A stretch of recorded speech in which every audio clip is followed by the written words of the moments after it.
Hello students, how are you? Welcome to SVS English classes. We are here to read out and explain the lesson The Heritage of India, written by A.L. Basam. The Heritage of India means Bharat की विरासत। ठीक है, विरासत हम उसे कहते हैं जो हमें अपने पूर्वजों से प्राप्त होती है। धन, संपत्ति, जमीन, जायदाद, परंपराएं, संस्कृति, आचार विचार, ये सब रीति रिवाज, ये सब हमारी विरासत के रूप में हमें अपने बड़ों से मिलती हैं। तो ऐसी चीज़ों को विरासत कहा जाता है जो पूर्वजों से अपने उत्तराधिकारी को दिया जाता है। दिए जाने वाला जो भी संस्कार हैं, धन संपत्ति है, वो सब विरासत में आता है। तो A.L. बसाम इस लेसन के माध्यम से भारत की परंपरा के बारे में बताना चाहते हैं। और ये जो लेसन है द हेरिटेज ऑफ इंडिया, ये उनके एक पुस्तक है the wonder that was India, Bharat अद्भुत था, विचित्र था, अनुपम था नामक निबंध से ये अवतरित है। और इसमें लेखक A.L. बसाम स्वतंत्रता की प्राप्ति के पश्चात भारत की सामाजिक सांस्कृतिक दशा की वास्तविक प्रस्तुति के लिए उल्लेखनीय है ये निबंध। इस एस्से में जो है ये लेखक या इस एस्से यह निबंध भारत के अनेक दार्शनिकों और राजनीतिज्ञों के उन प्रयासों को भली प्रकार से वर्णन करता है जिन्होंने अपने देश भारत को सभ्य, सांस्कृतिक और विकसित बनाने के लिए अनेक प्रयास किए। ठीक है स्टूडेंट्स, और यह निबंध यह भी दिखाता है कि भारतीय अपनी प्राचीन संस्कृति को कितना प्यार और सम्मान करते थे। और भारतीय लोग प्राचीन भारतीय संस्कृति की उन बेकार की निरर्थक चीज़ों को किस प्रकार से छोड़कर नई चीज़ों को अपना रहे हैं, जो रीति रिवाज हैं। और बलि चढ़ाना जो प्राचीन काल में प्राचीन भारत में था, अब वह नहीं रहा है। उसमें बलि में क्या होता था, पशुओं की, पक्षियों की, मनुष्यों की बलि दी जाती थी, अब वह नहीं दी जाती है। उसके बारे में भी ये वर्णन करता है इससे। और चाइल्ड मैरिज अब नहीं होती हैं, बाल विवाह के बारे में भी इसमें दर्शाया गया है, बताया गया है। और जो जातिवाद है वह धीरे धीरे समाप्त हो रहा है। और लेखक ने विश्वास किया, जो भारत के बारे में लिखा, कि भारतीय सभ्यता हमेशा हमेशा अपने अस्तित्व को बनाए रखेगी, अर्थात भारतीय सभ्यता कभी भी समाप्त नहीं होगी। इस बारे में भी राइटर A.L. बसाम ने लिखा है। ठीक है स्टूडेंट्स, तो लेसन में A.L. बसाम ने क्या वर्णन किया है उसके बारे में संक्षिप्त में मैंने आपको बताया। Ram Mohan Roy had sounded the theme with his passionate advocacy of social reform. लेखक A.L. बसाम कहते हैं कि राम मोहन राय ने समाज सुधार के लिए अपने समाज सुधार की प्रचंड वकालत के लिए उन्होंने एक नए युग का सूत्रपात किया। ठीक है, राम मोहन राय ने समाज सुधार के लिए अपने प्रचंड वकालत से एक नए युग का सूत्रपात किया या शंखनाद किया। किसका शंखनाद किया? समाज सुधार का। Vivekananda repeated it with a more nationalist timber. और विवेकानंद, तो ये राम मोहन राय कौन थे? ये बंगाल के महान समाज सुधारक थे और इन्होंने सती प्रथा का विरोध किया, उसका नियम बनाया, ठीक है, सती प्रथा को रोकने का, और उसका विरोध किया और इसे रुकवाया। Vivekananda repeated it with a more nationalist timber. और विवेकानंद ने इस समाज सुधार के विचार को और अधिक राष्ट्रवादी आवाज के साथ दोहराया। रिपीटेड मीन्स दोहराया, ए मोर नेशनलिस्ट और अधिक राष्ट्रवादी, टिम्बर मीन्स आवाज, टोन। विवेकानंद जो एक महान राष्ट्रीय संत थे, जिन्होंने रामकृष्ण मिशन की स्थापना की, वे भी समाज सुधार को, उन्होंने इसके प्रति आवाज बुलंद की और अधिक राष्ट्रवाद आवाज के साथ इसको दोहराया या इसका समर्थन किया।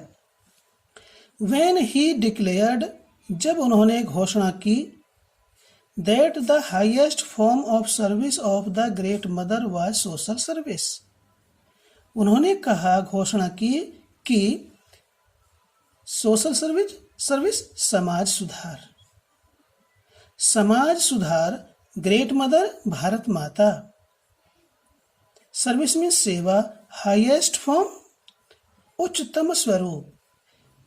तो स्वामी विवेकानंद जी ने कहा कि समाज सुधार भारत माता की सेवा का उच्चतम स्वरूप है। अर्थात विवेकानंद जी ने कहा कि यदि हम समाज सुधार करेंगे, समाज सेवा करेंगे, तो वो समाज सेवा भारत माता की सेवा का ही उच्चतम स्वरूप है। अर्थात समाज के अंदर लोगों की सेवा करेंगे तो हम भारत माता की सेवा करेंगे, और वो समाज की सेवा, समाज के लोगों की सेवा भारत माता की सेवा का उच्चतम स्वरूप होगा। ऐसा स्वामी विवेकानंद जी का विचार था। आगे क्या कहते हैं? L Basham, our great Indians, chief of whom was Mahatma Gandhi, developed the theme of social service as a religious duty, and the development continues under Gandhiji's successors. लेखक कहते हैं कि अदर ग्रेट इंडियंस, अन्य महान भारतीय, chief of home, जिनके प्रमुख, was Mahatma Gandhi थे।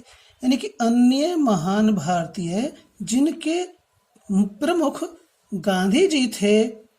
Developed the theme of social service, समाज सेवा के विचार को विकसित किया, समाज सेवा के विचार को विकसित किया। एज ए रिलीजियस ड्यूटी, धार्मिक कर्तव्य के रूप में। लेखक कहते हैं कि अन्य महान भारतीय लोगों ने, जिनके प्रमुख, चीफ ऑफ होम, जिनके प्रमुख महात्मा गांधी जी थे, उन्होंने समाज सेवा को धार्मिक कर्तव्य के रूप में, धार्मिक कर्तव्य के विचार के रूप में विकसित किया। मीन्स यदि हम समाज सेवा करते हैं तो वह हमारा धार्मिक कर्तव्य है, हमें समाज सेवा करनी ही चाहिए, ये हमारी ड्यूटी है, ये धार्मिक कर्तव्य है। देखिए, विवेकानंद जी ने समाज सेवा को भारत माता की सेवा कहा, भारत माता की सेवा का उच्चतम स्वरूप कहा। अब गांधी जी ने और उनके अनेक महान भारतीयों ने समाज सेवा को एक धार्मिक कर्तव्य माना, या धार्मिक कर्तव्य के रूप में समाज सेवा को विकसित किया। And the development continues under Gandhi ji's successors कहते उत्तराधिकारी, और इसका विकास इस विचार का विकास, कौन से विचार का? समाज सेवा को धार्मिक कर्तव्य के रूप में विकसित करना, ये विचार कंटिन्यूड, जारी है अंडर गांधी जी सक्सेसर्स, गांधी जी के उत्तराधिकारों के सानिध्य में, अर्थात और यह विकास गांधी जी के उत्तराधिकारों के द्वारा आज भी जारी है, आज भी निरंतर चल रहा है।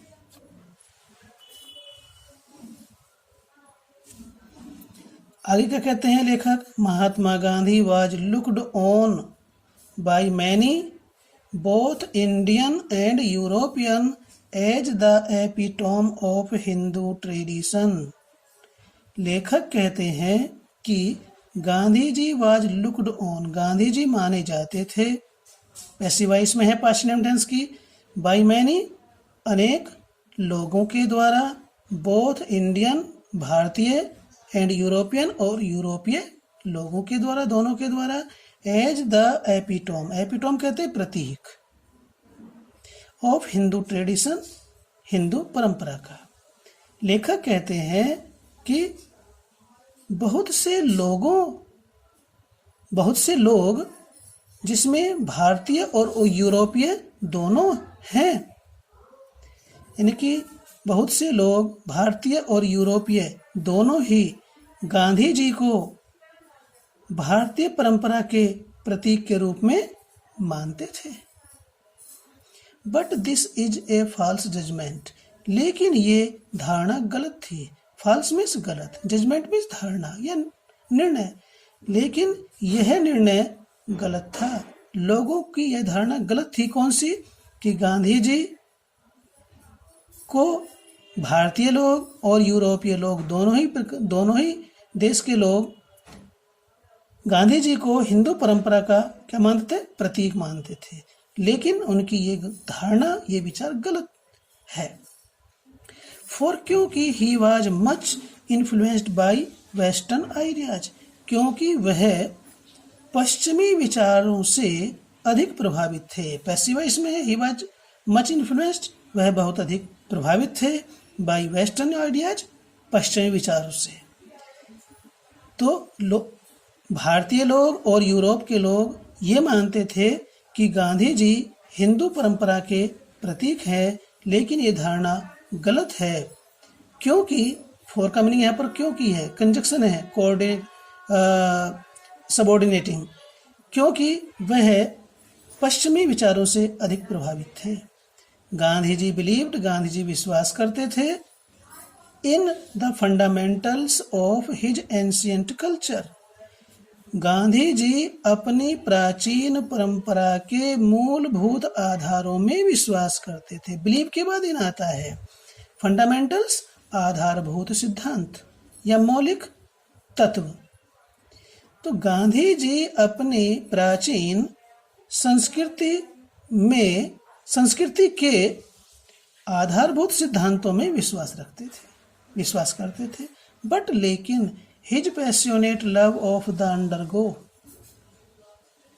लेकिन उनका अंडरगो मीन्स दलित या पीड़ित लोग, लेकिन पीड़ित लोगों या दलितों के प्रति उनका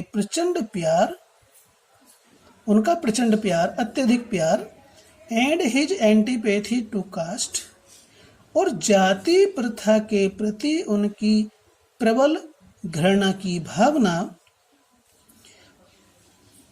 दो not unprecedented in ancient India, यद्यपि प्राचीन भारत में ऐसे उदाहरणों की कमी नहीं है, उदारवादी उदाहरणों की कमी नहीं है, वर अनऑर्थोडॉक्स इन द एक्सट्रीम, यानी कि गांधी जी के विचार कौन कौन से? दलितों के प्रति प्रचंड प्यार और जाति प्रथा के प्रति तीव्र घृणा की भावना, ये were unorthodox in the extreme means अत्यधिक, अनऑर्थोडॉक्स अरूढ़िवादी, जो रूढ़िवादी पुराने रूढ़िवादी विचारों में विश्वास नहीं रखता है, उसे अरूढ़िवादी कहते हैं। तो उनके ये दोनों विचार अत्यधिक अरूढ़िवादी थे and owed more to European 19th century liberalism then to anything Indian. यानी कि उनके ये दोनों विचार कौन कौन से? दलितों के प्रति प्रचंड प्यार, जाति प्रथा के प्रति तीव्र घृणा की भावना, ये दोनों विचार उनके अत्यधिक अरूढ़िवादी थे और ये विचार उनके भारत की अपेक्षा 19वीं शताब्दी के यूरोपीय उदारवाद की देन थी या उदारवाद की अधिक ऋणी थी। कहने का मीन्स ये है कि गांधी जी का जो दलितों के प्रति प्रचंड प्यार और जाति प्रथा के प्रति जो घृणा की तीव्र भावना थी वह भारत की देन नहीं थी, बल्कि 19वीं शताब्दी में यूरोपीय उदारवाद की देन थी। जबकि यद्यपि not unprecedented in ancient India, यद्यपि भारत में भी उदारवाद के उदाहरण कम नहीं थे, भारत में भी उदारवाद भावना थी, उदारवाद के पक्षधर थे, फिर भी उनकी अर्थात गांधी जी का जो उदारवाद था वो भारत की देन न हो करके 19वीं शताब्दी में यूरोपीय उदारवाद की देन थी। तो उदारवाद क्या होता है? एक ऐसी विचारधारा होती है जिसमें मनुष्य की आजादी, मनुष्य की प्रगति और मनुष्य का सम्मान, प्रगति और आजादी को बढ़ावा दिया जाता है, अधिक महत्व दिया जाता है, तो वो विचारधारा उदारवादी विचारधारा कहलाती है।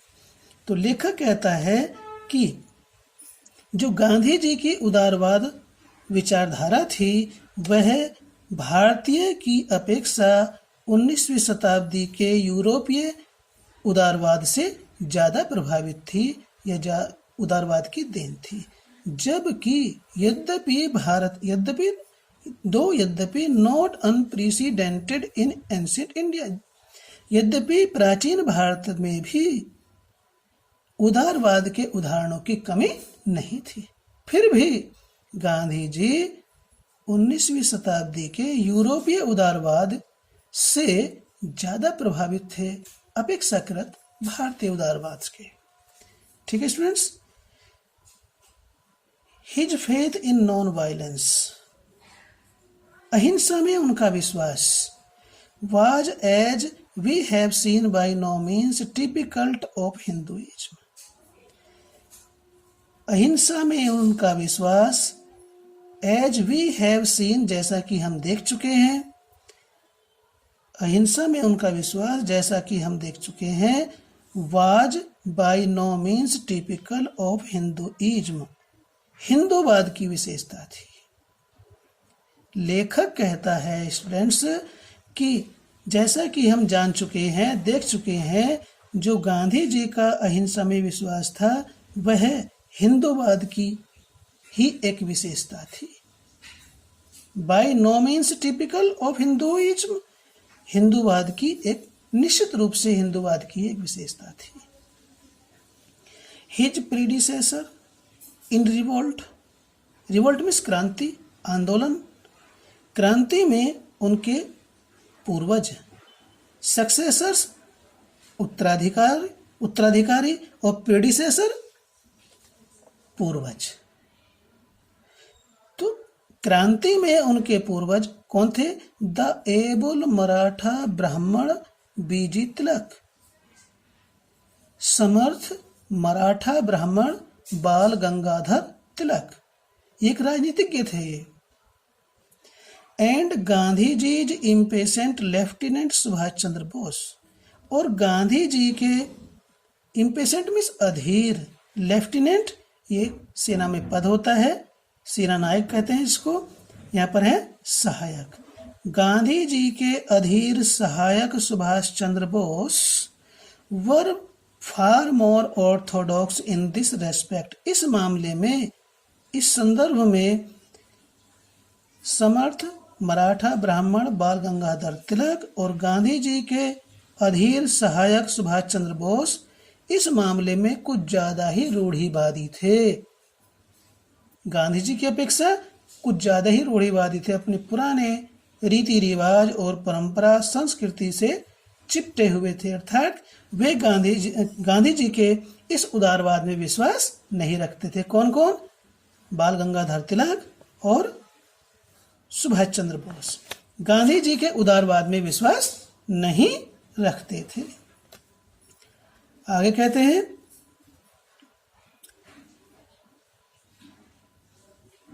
फॉर गांधीजीज पैसिफिज्म। गांधी जी के उदारवाद के लिए we must look to the sermon on the mount and to Tolstoy. तो लेखक कहता है कि हम गांधी जी का उदारवाद देखना चाहते हैं, तो फिर हमें क्या होना चाहिए? वी मस्ट लुक टू, हमें देखना चाहिए the sermon on the mount, पर्वत पर उपदेश। किसके? ईसा मसीह ने। ईसा मसीह ने पहाड़ी पर बैठकर जो उपदेश दिए थे वे बाइबल में संकलित हैं। तो गांधी जी के उदारवाद को देखने के लिए हमें सरमन ऑन द माउंट और टॉलस्टॉय को देखना चाहिए। टॉलस्टॉय कौन थे? ये रूस के महान इतिहासकार और कहानीकार थे। इनको अध्ययन किया, ये अध्ययन किया गांधी जी ने, तब उनके अंदर उदारवाद उत्पन्न हुआ। यहाँ से हम आपको वीडियो नंबर 2 में मिलेंगे। ठीक है, हिज चैंपियनिंग से नंबर 2 में मिलेंगे। यदि पसंद आया तो लाइक जरूर कीजिए। धन्यवाद।